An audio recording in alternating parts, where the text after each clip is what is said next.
Zeppelin fans. And so, I mean, I was raised on Zeppelin and Stones and Bob Dylan. I mean, I've done a lot of different kinds of music, but a lot of those early bands. And then when I got to be about 14, 15 years old, it was definitely Aerosmith, still more Zeppelin, more Stones, more Who.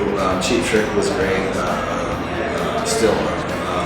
Myself don't believe you anymore. Don't believe you. It's sort of cool, like when you get to a place where you're in a band and you're out touring around and putting out records and you get a chance to meet, and then at some point maybe jam with some of your heroes or your major influences. It's a big deal. I don't need you to save me. Yeah, and I got to be really good friends with him, and he was a great sort of mentor for me. Hurt me anymore. You won't hurt me.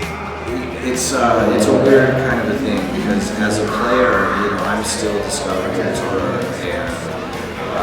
and I have my moments. I feel like I'm doing the things that I'm supposed to be doing, what I was prepared to do, but I don't necessarily about being sort of made because it makes me uncomfortable. I won't sit here and take this anymore. You can say. I think because I play really hard and I like everything to be as solid as possible.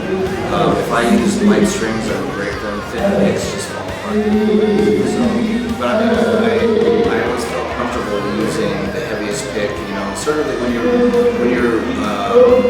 through the early trial and error stages when you first start, you try everything and you just you end up working with whatever appeals to you. So.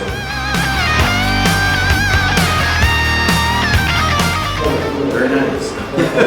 No, I mean, you don't need to say anything to the kids who are picking up their first guitar, except for to encourage them to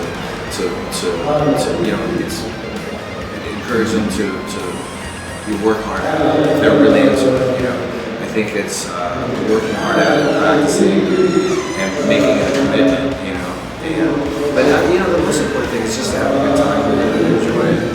I think people feel a lot of pressure from young guys picking up the guitar that they have to do this and they have to do that and they have to practice 11 hours a day, and that's all good and everything, but I think that it can be a little bit intimidating. I don't need you to save me anymore. Well, that's always been my thing, even before the stadiums. That was places.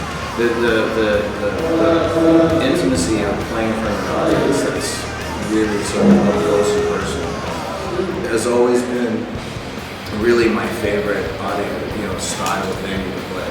And I mean, I like playing some of the big places. It's very gratifying to the ego.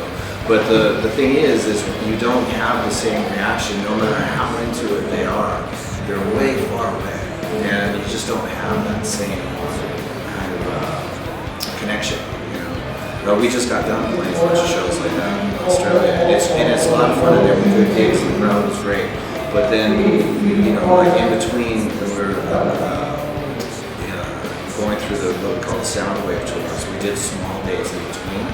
And those are that's like your own audience, and it's right in front of you. So the sort of energy, the interaction between the crowd is fucking unique, and it drives the band.